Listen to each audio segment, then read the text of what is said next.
أعوذ بالله من الشيطان الرجيم. بسم الله الرحمن الرحيم. الحمد لله الذي أنزل على عبده الكتاب ولم يجعل له عوجا قيما لينذر بأسا شديدا من لدنه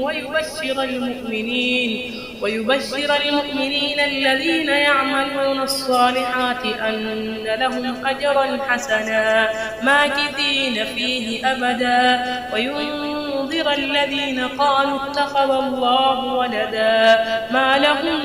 به من علم ولا لآبائهم كبرت كلمة تخرج من أفواههم إن يقولون إلا كذبا فلعلك باقع نفسك على آثارهم إن لم يؤمنوا بهذا الحديث أسفا إنا جعلنا ما على الأرض زينة لها لنبلوهم أيهم أحسن عملا وإنا لجاعلون ما عليها سعيدا جرزا أم حسبت أن أصحاب الكهف والرقيم كانوا من آياتنا عجبا إذا والفتية إلى الكهف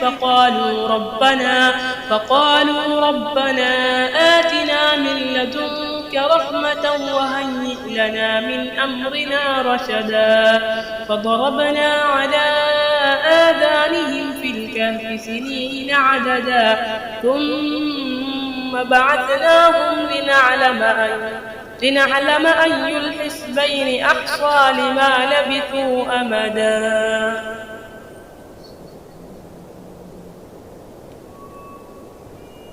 أي قلب ضمه الصدق بشوقي أي هم ينجلي عند الشروق أي حزن يتوارى يتلاشى